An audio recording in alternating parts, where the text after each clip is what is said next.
أعوذ بالله السميع العليم العلي العظيم من الشيطان اللعين الرجيم. بسم الله الرحمن الرحيم. الحمد لله الذي نزل الفرقان على عبده ليكون للعالمين نذيرا، والصلاة على من جعله شاهدا ومبشرا ونذيرا وداعيا إلى الله بإذنه وسراجا منيرا، وعلى آله الذين أذهب الله عنهم الرجس وطهرهم تطهيرا.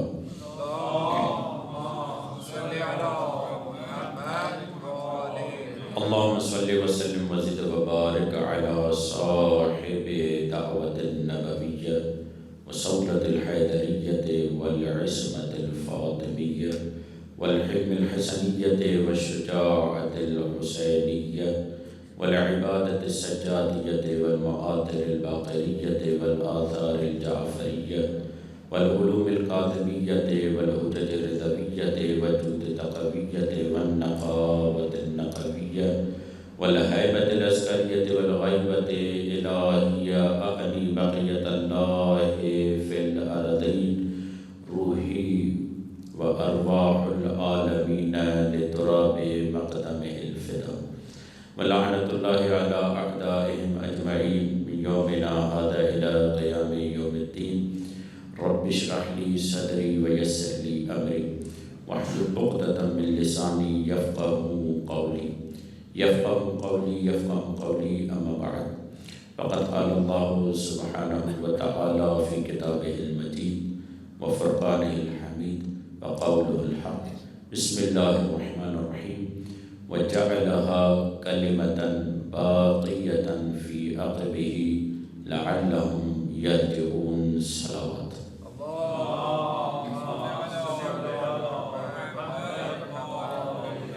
اس سے بہتر انداز سے صلوات پڑھی محمد والا.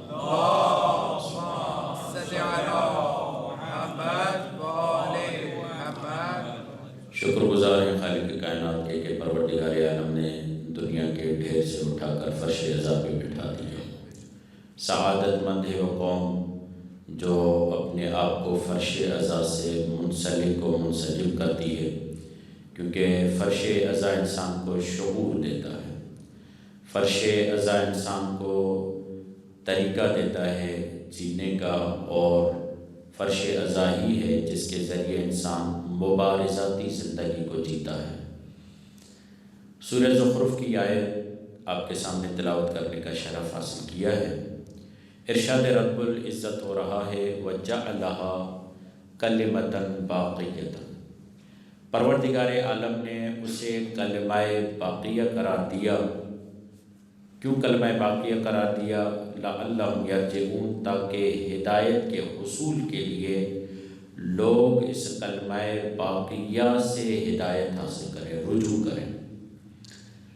جب روایات کی طرف جائیں تو سوال ہوتا ہے کہ یہ کلمہ باقیہ کون ہے؟ تو روایات یہ بتاتی ہیں کہ اس کلمہ باقیہ سے مراد رسول خدا کی نسل ہے، اور رسول خدا کی نسل میں جو اتم ترین درجہ ہے وہ حضرت فاطمہ الزہرا کی ذات کا ہے. یعنی دوسرے لفظوں میں کلمہ باقیہ قرار پاتی ہیں حضرت فاطمہ الزہرا کی ذات. اللہ نے حضرت فاطمہ الزہرا کی ذات کو کلمہ باقیہ قرار دیا ہے، جس کے ذریعے سے دین باقی ہے، جس کے ذریعے سے امامت کا نظریہ باقی ہے، جس کے ذریعے سے امامت کا نظریہ پہنچا ہے، اسے فاطمہ کہتے ہیں.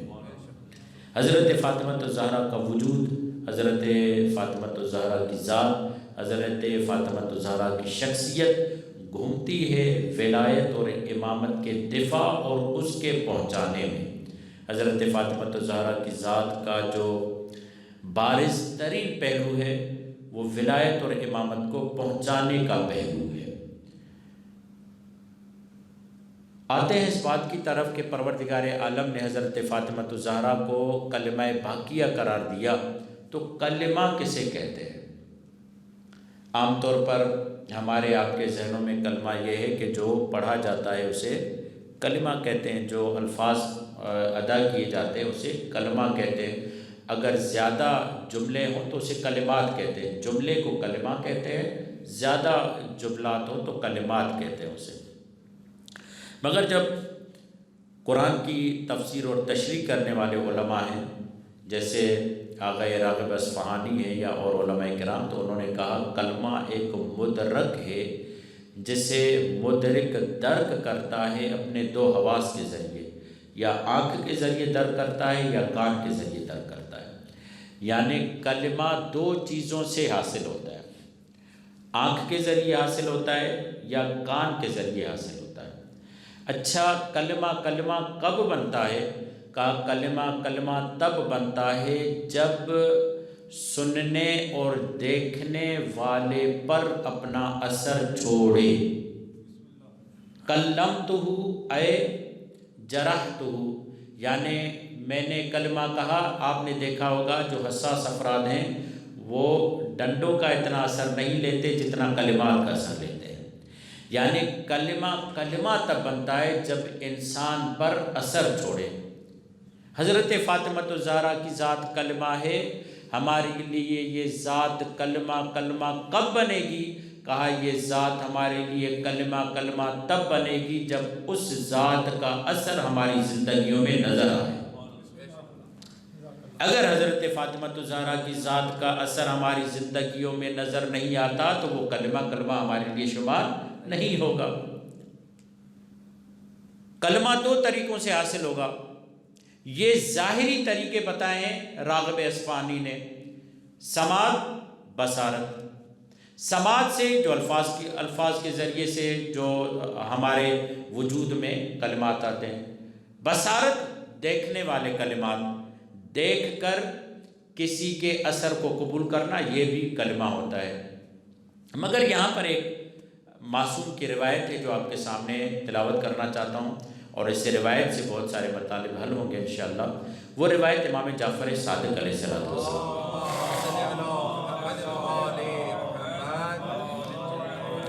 یعنی کلمہ مدرک ہے اور درک کرنے والا انسان ہے.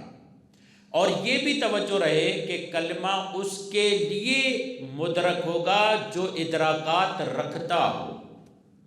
جس کے پاس ادراکات نہیں وہ کبھی بھی کلمے کو درک نہیں کر پائے گا. مثلا سورج کو وہی دیکھ پائے گا جس کے پاس آنکھیں ہوں. جس کے پاس آنکھیں ہی نہیں ہیں وہ سورج کو دیکھ نہیں پائے گا. سیدہ زہرا کا وجود، اہل البیت کا وجود کلمہ ہے، مگر ان کو دیکھنے کے لیے صرف ظاہری آنکھیں نہیں، دل کی آنکھیں ضروری ہیں. جب دل کی آنکھیں ہوں گی تو انسان ان کے وجود کو سمجھ پائے گا. یہی وجہ ہے کہ امام زمانہ کے وجود کو وہی محسوس کر پائے گا جس کے دل کی آنکھیں کھلی ہوئی ہیں. مولا فرماتے ہیں، امام صادق علیہ السلام مولا فرماتے ہیں ان السمع للتوحید. توجہ فرماؤ کہ توحید وہ کلمہ ہے جو سماعت کے ذریعے حاصل ہوتا ہے. والبصر للنبوہ، اور نبوت وہ کلمہ ہے جو آنکھ کے ذریعے حاصل ہوتا ہے. والفؤاد للولایہ، اور ولایت وہ کلمہ ہے جو دل کے ذریعے حاصل ہوتا ہے. توحید سماعت کے ذریعے حاصل ہوگی. یعنی توحید کو دیکھا نہیں جائے گا، خدا کو دیکھا نہیں جائے گا، خدا کو سن کر اس پر ایمان لایا جائے گا. اگر کوئی کہہ بھی دے کہ خدا کو دکھاؤں تو خدا کو دکھایا نہیں جائے گا. حضرت موسیٰ کو یہ کہا جائے گا لن ترانی، اے موسیٰ تم کبھی بھی اللہ کو دیکھ نہیں سکتے. اللہ کی جلووں کو محسوس کر سکتے ہو مگر خود خدا کو دیکھ نہیں سکتے. مگر یہ کیا ہوا کہ مولا کائنات سے جب پوچھنے والے نے پوچھا مولا آپ کیا ایسے خدا کی عبادت کرتے ہیں جسے دیکھا نہیں؟ تو علی نے پلٹ کر کہا جسے علی نہ دیکھے اس کی عبادت ہی نہیں کرتا. علی نے ظاہری آنکھوں سے نہیں بلکہ دل کی آنکھوں سے خدا کو دیکھا ہے. یعنی بہت ساری حقیقتیں ایسی ہیں جن کو دل کی آنکھوں سے دیکھا جاتا ہے. اور عزیزان محترم کبھی بھی خدا کو تصور کرنے کی فکر نہ کیجیے گا. اگر خدا کو متصور کیا اور ہم متصور ہو گئے تو وہ خدا ہماری مخلوق ہو جائے گی.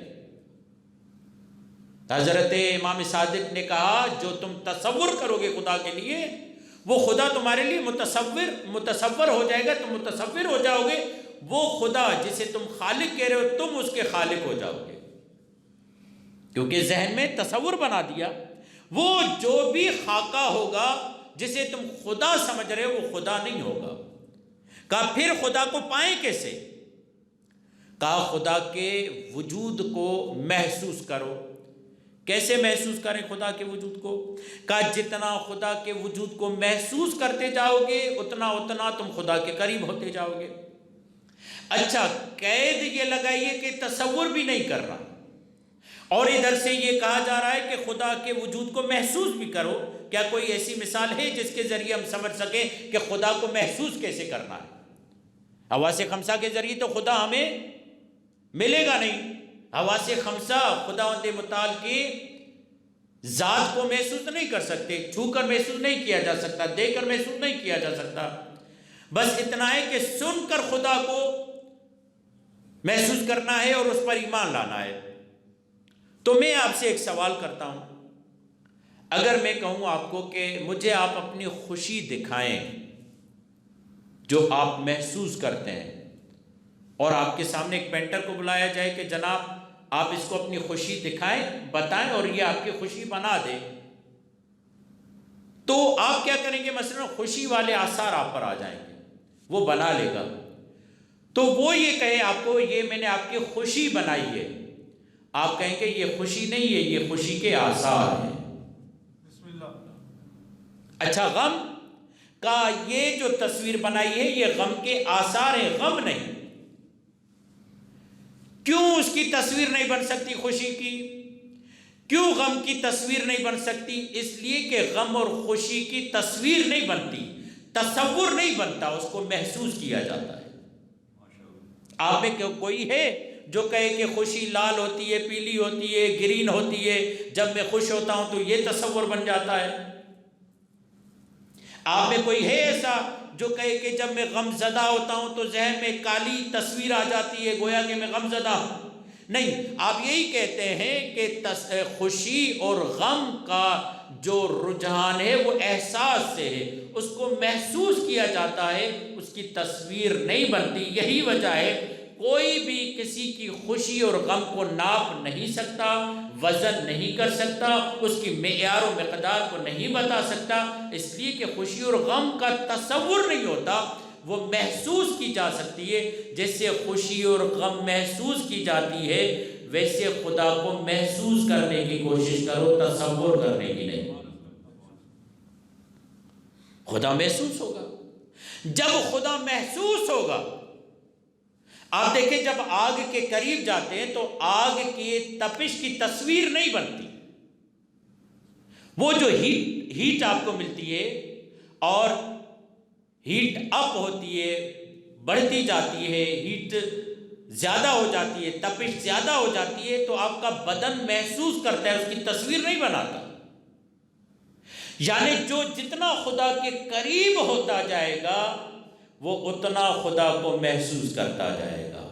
اور جیسے لوہا آگ کے قریب جائے تو وہ جذب کرے گا، آگ کی تپش کو محسوس کرے گا، مگر ایک مرحلہ یہ آئے گا لوہا اپنے آپ کو آگ میں اس طریقے سے فنا کر دے گا کہ دیکھنے والے کو پتہ ہی نہ چلے گا کہ لوہا کون سا ہے اور آگ کون سی ہے۔ کہ اپنے وجود کو خدا کے اتنا قریب کر دو کہ دیکھنے والے کو پتہ ہی نہ چلے کہ کس انداز سے یہ آگے بڑھ رہا ہے، اور دیکھنے والے جب تمہاری نظروں کو دیکھیں تو یہ کہیں گے یہ نظریں عین اللہ کی نظریں ہیں۔ یہ جب دیکھنے والے بولنے والے کو دیکھیں تو کہیں گے لسان اللہ ہے، دیکھنے والے چہرے کو دیکھیں تو کہیں گے وجہ اللہ ہے۔ جب اس انداز سے انسان خدا کے قریب اپنے آپ کو کر دیتا ہے پھر اسی میں سے خدا نظر آتا ہے۔ حلول کا تصور نہیں ہے یہاں پر، ایسا نہیں ہے کہ وہ ذات خدا میں حلول کر گئی یا خدا اس میں حلول کر گیا، اس نے اپنے آپ کو خدا کے اتنا قریب کر دیا ہے۔ احساس کا عالم یہ ہے، یہ صرف مسجد میں خدا کے حضور کو محسوس نہیں کرتا۔ ہم اور آپ مسجد میں آتے ہیں، بد کلامی سے، بدگوئی سے، فحش باتوں سے رک جاتے ہیں کیونکہ ہم محسوس کرتے ہیں کہ یہاں پر خدا ہے، مگر کیا صرف یہاں پر خدا ہے؟ یہی بدگوئی کرنے والا آدمی مسجد میں آتا ہے بدگوئی نہیں کرتا، مسجد میں آتا ہے سگریٹ نوشی نہیں کرتا، مسجد میں آتا ہے ایسا کوئی کام نہیں کرتا جو خدا کو پسند نہیں ہے، مسجد کا بھی احترام رکھتا ہے اور اسے احساس ہے کہ یہاں پر میرا خدا موجود ہے۔ اچھا، یہی احساس لے کر اگر وہ باہر جائے تو جو کام مسجد میں نہیں کر رہا وہ باہر بھی نہیں کرے گا، کیونکہ وہ اپنے احساس کو چھوڑ دیتا ہے۔ یہی وجہ ہے کہ رسول خدا نے یہ جملہ کہا تھا، جعلت لی الارض مسجدہ، پروردگار عالم نے زمین کے ہر ٹکڑے کو میرے لیے مسجد بنا دیا۔ امام خمینی نے اس کی یوں وضاحت کی امام خمینی یہ فرماتے ہیں یہ جو پورا عالم ہے یہ محضر خدا ہے، ہمیں عالم محضر اوست، جہاں بھی جائیں وہاں پر خدا ہے، اور جس کا یہ تصور بن جائے پھر وہ مسجد میں خدا کا بندہ نہیں ہوتا، بستر پر سوئے گا تو خدا کا بندہ ہوگا، کسی کے سینے پر سوار ہوگا قتل کرنے کے لیے تب بھی خدا کا بندہ ہوگا، اگر تلوار چلائے گا تب بھی خدا کا بندہ ہوگا، گھوڑے پر بیٹھے گا تب بھی خدا کا بندہ ہوگا، اور جب اس کا احساس خدا کے متعلق یہ ہوگا تو بستر بھی اس کے لیے مسجد بن جائے گا، پھر اس کا وجود لبریز ہو جائے گا خدا کے وجود سے، اس کا لمحہ لمحہ خدا کے لیے ہو جائے گا، من اللہ الی اللہ، خدا سے خدا تک کا سفر جاری رہے گا اس کا، کیونکہ اس نے اپنے وجود میں خدا کی ضرورت کو، خدا کے احساس کو بڑھا دیا ہے۔ جو جتنا بڑھاتا جائے گا اس احساس کو وہ اتنا اتنا خدا کے قریب ہوتا جائے گا۔ ان سمع لتوحید، توحید خدا کو محسوس کرو، جب محسوس کرو گے، یہ روایت تو ہے، یہ دیکھو کہ تم خدا کو دیکھ رہے ہو، جب عبادت میں آؤ تو محسوس کرو کہ تم خدا کو دیکھ رہے ہو، اگر یہ نہیں کر سکتے تو اس سوچ کو غالب کرو کہ خدا مجھے دیکھ رہا ہے۔ جب یہ احساس بڑھ جائے پھر نماز میں توجہ بڑھ جاتی ہے۔ جب وجود پر دیکھیے، دل کے توجہ پر، دل کے اثر پر، دل کے درک کرنے پر جس کا وجود غالب رہے گا انسان ادھر ہی متوجہ ہو جائے گا۔ یہ آپ کے سامنے میں لب کشائی کر رہا ہوں، بول رہا ہوں، میری آواز سے بڑھ کر اگر آپ اسی دوران بڑی آواز آ جائے سب وہی متوجہ ہو جائیں گے، اگر گردنیں نہ مڑے تو کان تو ادھر ہی مڑ جائیں گے۔ کیوں؟ اس لیے کہ اس آواز سے بڑی، یہ آواز ایک وجود ہے، اس وجود سے اگر بڑا وجود آ جائے تو آپ اس کی طرف متوجہ ہو جائیں گے، جس کو آپ بڑا وجود سمجھتے ہیں اس کی طرف متوجہ ہو جاتے ہیں۔ جب آپ نماز میں آتے ہیں، بہت سارے افراد یہ کہتے ہیں کہ اور نماز میں ثواب کیوں ہے زیادہ؟ آپ آتے ہیں خدا کے لیے، محضر خدا میں حاضر ہوتے ہیں، جیسے جیسے لوگ بڑھتے جاتے ہیں آپ کا ثواب کیوں بڑھتا جاتا ہے؟ کہا جیسے جیسے لوگ بڑھتے جاتے ہیں یہ لوگوں کے وجود کو محسوس نہیں کرتا، اس کے اللہ اکبر میں فرق نہیں آتا، یہ خدا کی طرف متوجہ ہے۔ 10 لوگ ہوں پھر بھی لوگوں کی طرف متوجہ نہیں ہوتا، 10,000 لوگ ہوں پھر بھی لوگوں کی طرف متوجہ نہیں ہوتا، کروڑ لوگ ہوں پھر بھی خدا کی طرف متوجہ ہوتا ہے۔ اس کے دل پر خدا کا وجود غالب ہے، جس کے دل پر خدا کا وجود غالب ہو اور وجود آ کر اس کی توجہ کو ہٹانا بھی چاہیں یہ نہیں ہٹتی، اس کی عبادت کا ثواب افضل ہو جاتا ہے۔ جنگ میں ہو، تیر لگے تو لگ جائے، خدا سے توجہ ہٹے ہی نہیں۔ جب اس عالم میں خدا پر توجہ ہو پھر وہ عبادت با معنی ہو جاتی ہے، پھر وہ انسان اس عبادت کی طرف قبولیت کے مرحلے میں داخل ہو جاتا ہے۔ یہ عبادت قبولیت کے مرحلے میں تب داخل ہوتی ہے جب اس کی پوری توجہ خدا کی طرف ہے۔ لوگ بڑھ رہے ہیں مگر اسے اس کی کوئی بھی فکر نہیں، کیونکہ یہ خدا کی طرف متوجہ ہے، اپنے آپ کو خدا کے حضور میں لے کر آیا ہے۔ ان سمع لتوحید، سماعت کے ذریعے توحید حاصل ہوگی، والبصر لنبوت، بصارت کے ذریعے نبوت۔ بصارت کے ذریعے نبوت کیسے حاصل ہوگی؟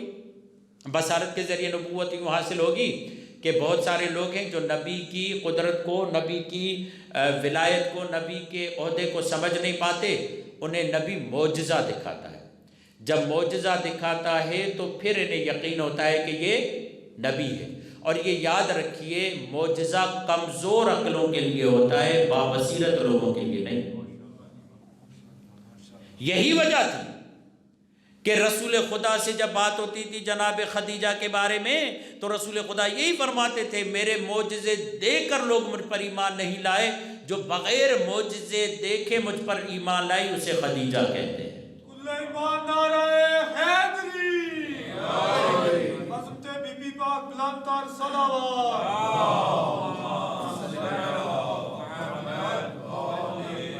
ٹھیک ہے، جناب خدیجہ نے مال دیا، وہ بڑی فضیلت کی بات ہے، مگر اس سے بڑی فضیلت کی بات یہ جناب خدیجہ نے بصیرت کا مظاہرہ کیا۔ یہ جناب خدیجہ کی بڑی فضیلت ہے۔ جہاں مرد معجزہ دیکھ کر نبی پر ایمان نہیں لا رہے تھے، وہاں پر خاتون ہو کر بغیر معجزے کے مطالبے کے ایمان لے کر آئے، اسے خدیجہ کہتے ہیں۔ اسی لیے ایرانی حضرات جناب خدیجہ کو صدف کوثر کہتے ہیں۔ صدف کسے کہتے ہیں؟ سیپ کو، جو سمندر میں ہوتی ہے۔ سیپ میں موتی پیدا ہوتا ہے، اور یہ جو موتی پیدا ہوتا ہے یہ آسانی سے پیدا نہیں ہوتا۔ دو موتی پیدا ہو سیپ میں تو وہ موتی نایاب نہیں ہوتا، عمدہ نہیں ہوتا۔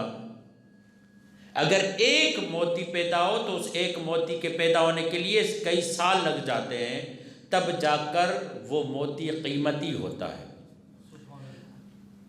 اللہ نے جناب خدیجہ کو صدف کوثر قرار دیا۔ آپ اندازہ لگائیے، جب اللہ جناب فاطمہ کے وجود کو ہبہ کرنا چاہتا ہے، اعطا کرنا چاہتا ہے رسول خدا کو، تو پہلے معراج پہ بلایا، سیب کے ذریعے نور منتقل ہوا، مگر جب زمین پر آئے تو پھر جبرائیل امین آئے کہ اللہ چاہتا ہے اور اہتمام کیجئے جناب فاطمہ کے لیے۔ وہ کیا اہتمام ہے؟ 40 دن آپ اعتکاف کی صورت اختیار کریں۔ 40 دن رسول خدا جناب فاطمہ بنت اسد کے گھر میں اعتکاف کرتے ہیں۔ 40 دن کے بعد جبرائیل آتے ہیں اور وہ جنت کی غذا، افطار، تمام معاملات، جبرائیل امین یہ کہتے ہیں کہ اب آپ پر ابھی شام کی نماز پڑھنا حرام ہے، جائیے جناب خدیجہ سے ملاقات کیجئے۔ جناب خدیجہ یہ کہتی ہیں کہ معمول یہ تھا جب رسول خدا آتے تو نماز پڑھی جاتی، رسول خدا نے کہا کہ آج اللہ نے مجھ پر نماز حرام قرار دی، اور جناب خدیجہ یہ کہتی ہیں کہ رسول خدا نے مجھ سے ملاقات کی، ملاقات کے بعد میں نے بار فاطمہ کو محسوس کیا۔ آپ مجھے بتائیں کہ بچے کا بار محسوس کرنے کے لیے 4 ماہ عورت کو لگتے ہیں، مگر جو فی الفور بار فاطمہ کو محسوس کرے۔ اب یہاں پر فضائل کا نقطہ یہ ہے، جناب خدیجہ کی عظمت کا مقام دیکھیں۔ رسول خدا کو جناب فاطمہ دی جا رہی ہے، معراج پہ بھی بلایا جا رہا ہے، 40 دن اعتکاف بھی کروایا جا رہا ہے۔ اللہ جانے تنہائیوں میں کس انداز سے جناب خدیجہ نے اللہ کو راضی کیا ہے کہ اللہ فاطمہ جیسا گوہر عطا کر رہا ہے۔ اسی لیے جناب خدیجہ کا مقام ہے، جناب فاطمہ ان کی گود میں آئے، یہ کوئی معمولی بات نہیں ہے۔ اسی لیے کہتے ہیں اور ازواج اور جناب خدیجہ جیسی زوجہ میں فرق ہے، کہ اور ازواج رسالت کے سائے میں پروان چڑھتی ہیں، اور جس کے سائے میں رسالت و امامت پروان چڑھے اسے خدیجہ کہتے ہیں۔ یہ مت سمجھیے گا کہ یہ خطابت کے الفاظ ہیں، یہ آپ کو خوش کرنے کے الفاظ ہیں۔ خدا کی قسم علماء کرام یہ فرماتے ہیں ہم معرفت خدیجہ حاصل نہیں کر سکتے۔ جناب خدیجۃ الکبریٰ کا بڑا مقام، تو کہنے کا مقصد ہے نبوت بصارت کے ذریعے کمزور عقلوں کے لیے، اور تیسرا کیا ہے؟ والفؤاد للولایہ، ولایت کا جو کلمہ ہے وہ دل کے لیے ہے۔ توحید کا کلمہ سماعت کے ذریعے حاصل ہوگا، نبوت کا کلمہ بصارت کے ذریعے حاصل ہوگا، اور ولایت کا کلمہ دل کے ذریعے حاصل ہوگا۔ اب یہاں پر ایک سوال ہے آپ سے، اگر کسی آدمی کی آنکھیں کام نہ کر رہی ہوں تو کیا کہیں گے آپ؟ اندھا، نابینا، ادب سے بولیں گے تو نابینا، بے ادبی سے کہیں گے تو اندھا جی. اچھا اسے کوئی یہ کہے کہ یہ مردہ ہے تو آپ قبول کریں گے؟ اگر ایک آدمی کے کان کام نہ کر رہے ہوں تو کیا کہیں گے؟ بہرا. اندھا اور بہرا ہے، مردہ نہیں کہیں گے. مگر ایک آدمی اچھا بھلا تھا، آنکھیں دیکھ رہی تھی، کان سن رہے تھے اور ہارٹ بیٹنگ رک جائے. اب کوئی کہے یہ اچھا بھلا دیکھ رہا تھا، سن رہا تھا، تو آپ کیا کہیں گے؟ بھلی دیکھ رہا تھا، سن رہا تھا، مگر دل جب تک ساتھ دے رہا تھا یہ دیکھ بھی پائے گا، یہ سن بھی پائے گا. بس دل کا بند ہونا جس وقت قرار پائے گا اسی وقت نہ اس کی آنکھیں کام کی رہیں گی نہ اس کے کان کام کے رہیں گے. مولا یہ کہہ رہے ہیں ولایت دل کے لیے ہے. مولا بتانا کیا چاہتے ہیں؟ کہا جب تک ولایت نہیں نہ توحید کام کی ہے نہ نبوت کام کی ہے. سلیمان نعرہ حیدری. یہ خلاصہ دین ہے. دین کی روح کو ولایت کہتے ہیں. اور اس پیغام کو پہنچایا حضرت فاطمۃ الزہرا کی ذات نے. حضرت فاطمۃ الزہرا کی ذات کلمہ ہے.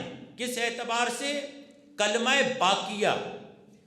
کیونکہ جہاں پر توحید اور نبوت کو خطرہ تھا وہاں پر علی جا کر دفاع کرتے تھے، اور جہاں پر ولایت کو خطرہ تھا وہاں پر زہرا نے آ کر دفاع کیا ہے. یہ جو قرآن مجید کی آیت ہے وَمِنَ النَّاسِ کیا ہے یا ایھا الرسول بلغ ما انزل الیک من ربک وَإِن لَّم تفعل فما بلغت رسالتہ وَاللَّهُ یعصمک من الناس. آپ لوگوں سے مت گھبرائیں. کہتے ہیں کہ یہ رسول خدا کو کون سا ڈر تھا کہ رسول خدا ڈر رہے ہیں، گھبرا رہے ہیں؟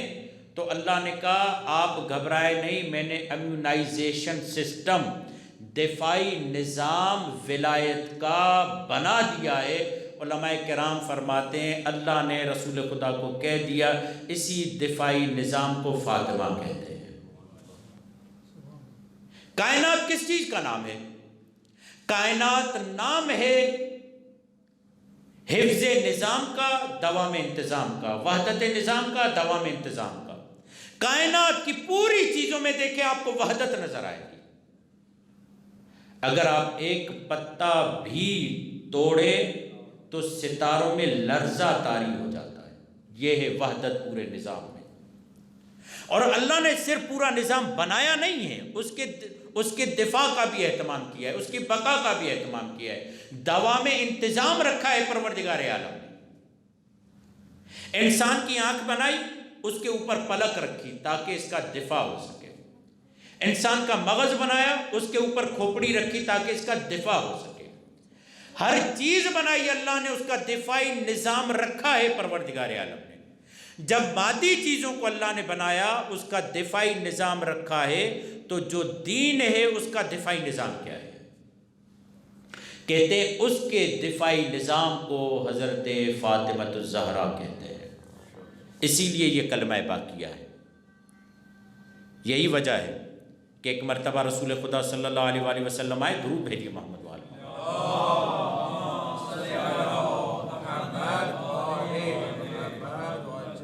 توجہ ہے آپ حضرات کی؟ آئے رسول خدا نے 4 لکیریں کھینچی، ایک یوں، ایک نیچے، دوسری نیچے، چوتھی نیچے، یعنی اسکوائر کہتے ہیں نا آپ اس کو، بنایا. اور صحابہ سے پوچھا کہ بتاؤ یہ کیا ہے؟ تو صحابہ نے کہا، اور دیکھیے رسول خدا نے ہر طریقے سے اسلام پہنچایا ہے. خطابت بھی ایک زبان ہے جس کے ذریعے اسلام پہنچایا جاتا ہے. اشارے بھی ایک زبان ہے جس کے ذریعے اسلام پہنچایا گیا ہے. ڈرائنگ، تصویر بھی ایک زبان ہے جس کے ذریعے سے انسان اپنا پیغام پہنچاتا ہے. ڈیجٹس، میتھمیٹکس بھی ایک زبان ہے جس کے ذریعے سے انسان اپنا پیغام پہنچاتا ہے. الجبرا جس میں نقوش بنائے جاتے ہیں وہ بھی ایک زبان ہے جس کے ذریعے سے انسان اپنا پیغام پہنچاتا ہے. 8 زبانیں ہیں ایسی جس کے ذریعے سے انسان اپنا پیغام آگے پہنچاتا ہے. مصوری ایک زبان ہے. یہ زبان رسول خدا نے، ڈایاگرام کی زبان رسول خدا نے استعمال کی. ڈایاگرام بنایا، اسکوائر بنایا. اس کے بعد رسول خدا پوچھ رہے ہیں کہ بتاؤ یہ کیا ہے؟ کہا اللہ اور اس کا بھی بہتر جانتا ہے. کہا یہ جو لکیریں ہیں نا، یہ انسانیت کی لکیریں، پوری انسانیت کی اخلاقیات ان کے اندر آ جاتی ہے۔ تو پوچھا یا رسول اللہ بتائیے تو صحیح یہ ہے کیا، کس کی مثل ہے؟ کہا یہ جو پہلی لکیر ہم نے بنائی ہے، یہ پہلی لکیر مثال ہے جناب مریم کی۔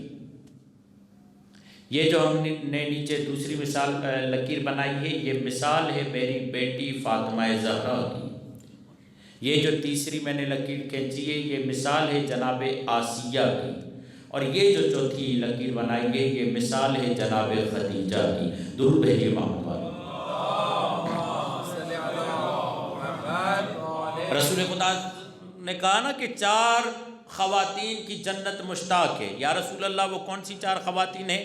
جناب فاطمہ، خدیجۃ الکبریٰ، جناب مریم، جناب آسیہ بنت مزاحم۔ یہ 4 ہستیاں کیا کیا ہے انہوں نے کہ جنت ان کی مشتاق ہے۔ یہاں رسول خدا ان 4 ہستیوں کو انسانیت کا دائرہ قرار دیتے ہیں، اسکوائر قرار دیتے ہیں، یعنی یہ 4 ہستیاں مل جائیں تو انسانیت کی نجات کی راہ پیدا ہوتی ہے۔ آخر ان 4 ہستیوں میں کون سی شباہت ہے جس کی وجہ سے یہ اسکوائر بن جاتا ہے، یہ 4 پلر مل جائیں تو انسانیت محفوظ ہو جاتی ہے؟ گویا کہ رسول خدا بتا رہے ہیں کہ یہ 4 پلر مل جائیں تو اسلام محفوظ ہو جاتا ہے۔ ذرا ان کی شخصی وزن کو تو دیکھیں، 2 معصوم ہستیاں ہیں جنہیں قرآن معصوم کہتا ہے۔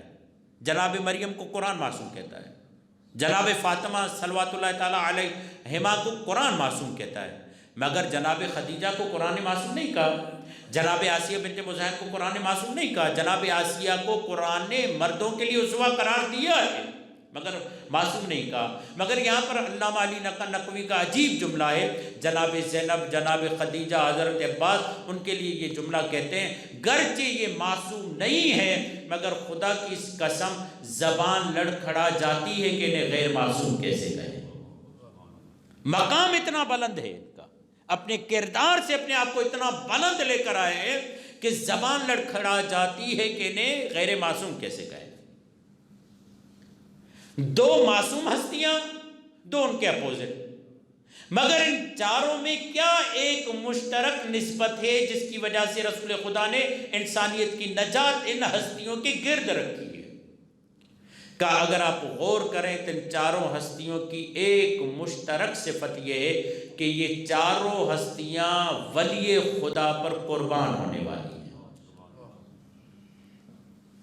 جناب آسیہ کس پہ قربان ہوئی؟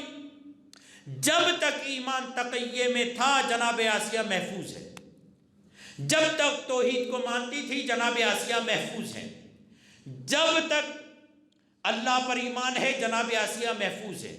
جناب آسیہ کو خطرہ تب لاحق ہوا جب اللہ کے ولی کا دفاع کیا، اور جب اللہ کے ولی کا دفاع کیا، اظہار کیا، تو اس سے پیچھے نہیں ہٹی، بلکہ جب بھی حق کا دفاع کیا جاتا ہے تو وہاں پر حق قربانی لیتا ہے، خدا قربانی لیتا ہے۔ اور جو شوہر عزیز رکھتا تھا اس نے کہا کہ میں میخوں میں تمہارے پیروں میں میخیں گڑوا دوں گا اور تمہیں سزا دوں گا اور یہ اور وہ، تو جناب آسیہ نے یہی کہا کہ انشاءاللہ پروردگار مجھے ثابت قدم رکھے گا۔ ولی خدا کا دفاع، جناب مریم ولی خدا کا اس انداز سے دفاع کیا کہ ایک مرتبہ جناب مریم کو لگا کہ یہ جو میں نے پوری محنت کی ہے اپنے عزت کی، اپنے طہارت کی، اپنے عصمت کی، شاید یہ میرے ہاتھ سے چلی جائے۔ یہی خطرہ لاحق تھا، سب نے یہی کہا اے مریم نہ تمہارا باپ ایسا نہ تمہاری ماں ایسی، تم تو معصوم تھی، اپنی عصمت کو تم نے خراب کر دیا۔ مگر جناب مریم خاموش رہی، اپنے بچے کو لے کر آئی، ولی خدا کے دفاع میں اپنے عصمت سے بھی گزر گئی۔ عزت انسان جو کماتا ہے اس کو بچانا بڑا اہم ہوتا ہے، اس کے لیے اپنی عزت کو جو قربان کرے، اپنی عصمت کو جو ولی خدا پر قربان کرے اسے مریم کہتے ہیں۔ جناب مریم نے یہ کام کیا، اور صرف اتنا نہیں، اس کے بعد بھی قربانیاں دی۔ جناب خدیجہ صرف ایک ولی کا دفاع نہیں کیا، مولا علی کا بھی دفاع کیا، رسول خدا کا بھی دفاع کیا۔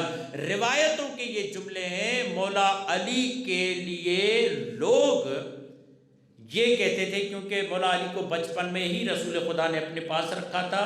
جناب خدیجہ نے کس انداز سے پرورش کی، جب علی کو لوگ بلاتے تھے تو یہ کہہ کر بلاتے تھے، یہ تو خدیجہ کے آنکھ کا تارا ہے، یہ خدیجہ کے دل کی ٹھنڈک ہے۔ یعنی رسول خدا کو سب سے زیادہ ڈھارس کس نے دی؟ آپ روایتوں میں جائیے، جناب آدم کہتے ہیں کہ رسول خدا کو تو مجھ پر ویسے ہی فضیلت ہے ہی ہے، مگر جناب خدیجہ کی وجہ سے بھی مجھ پر فضیلت ہے۔ جناب آدم کہتے ہیں ان کی بیوی ان کی مددگار بھی ہے، نہ صرف ان کی مددگار ہے، دین کو آگے بڑھانے میں بہترین کردار ادا کرتی ہے۔ آج جتنے بھی مستشرق ہیں اورینٹلزم میں، اٹھائیے کتابیں ان کی، کہتے ہیں دو ہستیاں نہ ہوتی تو دین آگے بڑھتا ہی نہیں، ایک خدیجہ کا مال، ایک ابو طالب کی نصرت۔ ابو طالب کی مدد، جناب خدیجہ کا مال، یہ وجہ بنتی ہے کہ رسول خدا کا دین آگے آ جاتا ہے۔ ابھی رسول خدا نے رسالت کا اعلان نہیں کیا تھا، آپ دیکھیں جناب خدیجہ کی بصیرت دیکھیں، ابھی رسول خدا نے رسالت کا اعلان نہیں کیا تھا۔ ورقہ بن نوفل کو بلا کر جناب خدیجہ نے کہا کہ اے ورقہ، جاؤ مکے کے قریب، یعنی کہ خود خانہ خدا کے قریب لوگوں کو بلاؤ، اور لوگوں کو بلانے کے بعد میرے شوہر محمد کو لے جاؤ اور انہیں وہاں پر کھڑا کر کے میرے مال کا اعلان کرو کہ آج کے بعد خدیجہ اپنی ذات کے ساتھ سب کچھ محمد پہ قربان کر رہی ہے۔ ابھی محمد نبی نبوت کا اعلان نہیں ہوا، ابھی سے کیوں ان کے شخصیت کا اعتبار بڑھا رہی ہے جناب خدیجہ۔ اور چوتھی ذات جناب آسیہ بنت مزاحم، جناب مریم، جناب خدیجہ، کیوں یہ چار ہستیاں برابر آ جاتی ہیں؟ آگے جناب فاطمہ، کیونکہ ان سب ہستیوں نے ولی خدا کا دفاع کیا ہے، اور جناب فاطمہ نے صرف علی کا دفاع نہیں کیا، چار ولیوں کا دفاع کیا ہے۔ رسول خدا کا ایسا دفاع کیا، جب مکے میں ظالم اوجھلی پھینکتے تھے تو ننھے ننھے ہاتھوں سے اتنا محبت سے وہ صاف کرتی تھی کہ بابا نے محبت کو دیکھ کر کہا، تو ام ابیہا ہے، اپنے باپ کی ماں ہے۔ رسول خدا کے ساتھ قدم بقدم ساتھ رہے۔ تبلیغ میں اسی وجہ سے رسول خدا نے نہیں کہا کہ الفاطمہ بضعۃ منی، فاطمہ میرا حصہ ہے، کیونکہ ان کے ولایت، ان کے کاموں میں ان کا حصہ تھا۔ علی کا دفاع کیا، اور صرف علی مولا کا دفاع نہیں کیا، حسنین کا دفاع کیا، کیونکہ مولا علی نے ایک دفعہ باغی شام کو خط لکھا تھا، جس میں باغی شام نے پوچھا تھا، تم تو شجاع تھے، تم تو بہادر تھے، تم تو جنگوں میں جانے والے تھے، تمہارے نام اتنے تمغے تھے، کیوں تم خاموش رہے؟ تو مولا علی نے اس کا ایک جواب یہ دیا تھا، اگر میں خاموش نہ ہوتا تو ظالمین یہ چاہتے تھے نسل رسول کو ختم کر دیں، یعنی حسن و حسین کو قتل کر دیں۔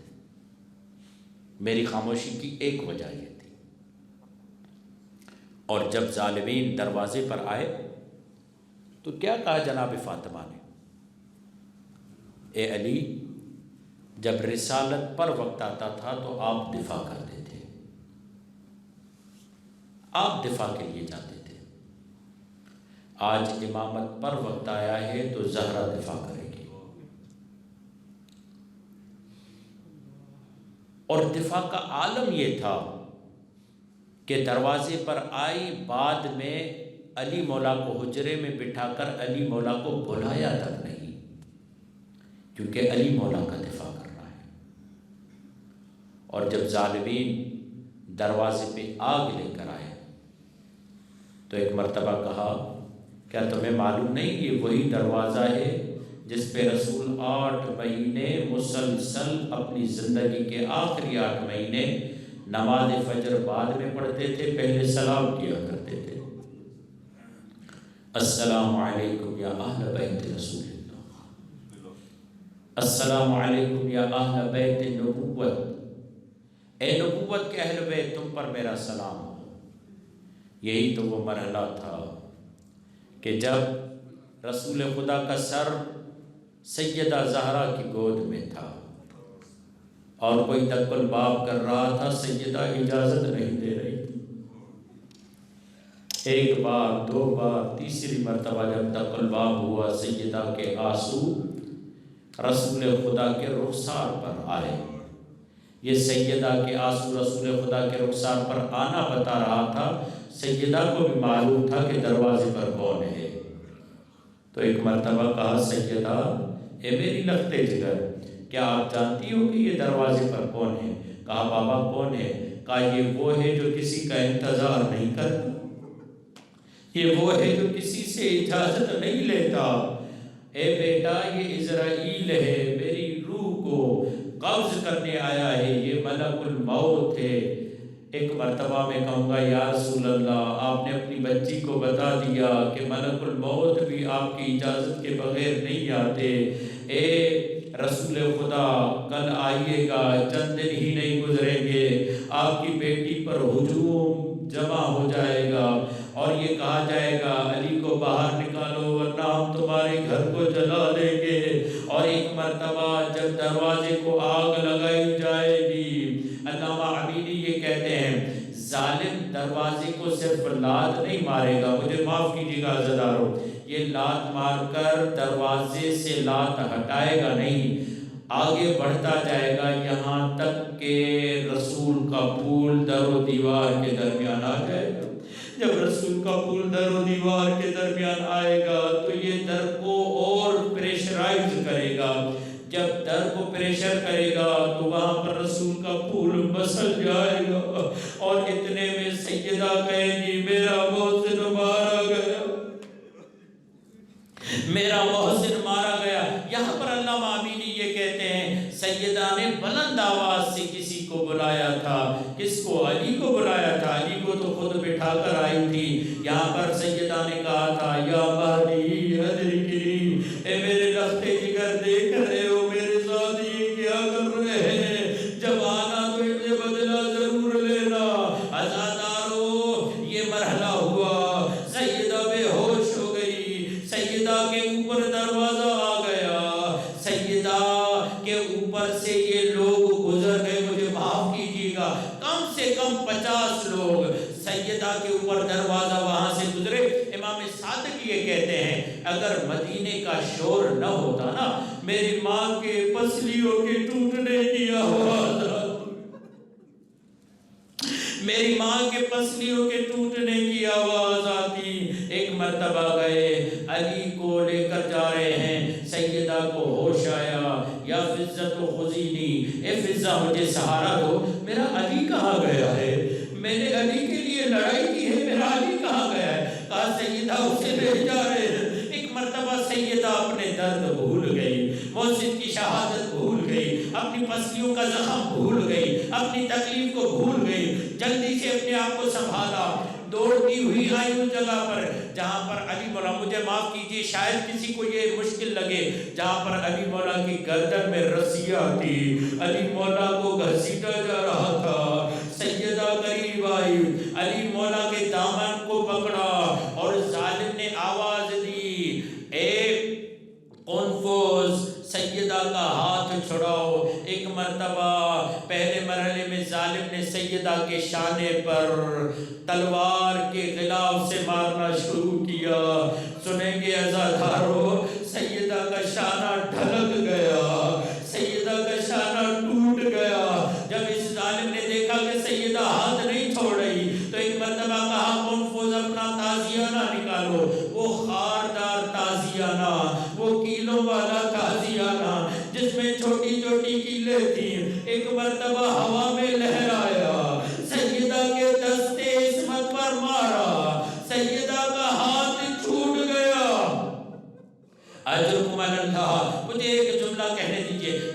سیدہ چپ کر کے بیٹھ گئی، نہیں، سیدہ سیدھا آئی اپنے بابا کی قبر پر، بابا کی قبر پر بیٹھ کر امت کے لیے بد دعا کرنے لگی، اور ایک مرتبہ چادر کو اتارا، چادر کا اتارنا تھا، مدینے کے گھر در و دیوار بلند ہو گئے، قد آدم کے برابر آ گئے، مسجد کی دیوار بلند ہو گئی۔ علی مولا نے کہا سلمان جاؤ زہرا کو کہو بد دعا نہ کرے، زلزلہ آ جائے گا۔ سلمان دوڑتا ہوا آیا، آقا زادی بد دعا نہ کیجئے، زلزلہ آ جائے گا۔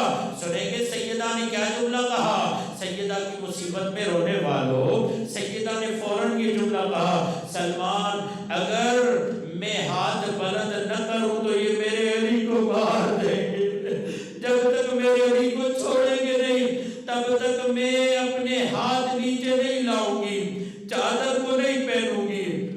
اور ایک مرتبہ ظالم کو کہا گیا علی کو چھوڑا، علی کے گردن سے رسی کھلی، ایک مرتبہ علی آہستہ آہستہ سر جھکائے، وہاں آئے جہاں سیدہ تھی، سیدہ کے ہاتھوں کا بوسہ لیا، سیدہ نے بھی ہاتھوں کا بوسہ لیا ہوگا، سیدہ مسرت میں آ گئی، گھر واپس آئی، اپنے ولی کو بچا کے آ گئی۔ میں جملہ کہوں، اے سیدہ آپ نے محسن شہید کروایا، اپنے ولی کو بچایا، آپ نے اپنی پسلیاں پہ زخم کھائے، آپ کا ہاتھ ٹوٹا، آپ کے شانے زخمی ہوئے، آپ کے رخسار لال ہوئے، آپ کے دور گرے، مگر آپ اپنے ولی کو بچا کر واپس آ گئی۔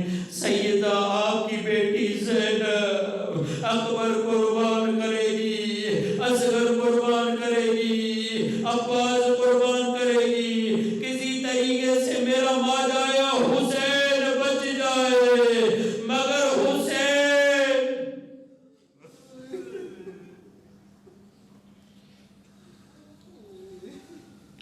الا لعنت اللہ علی قوم الظالمین، سیعلم الذین ظلموا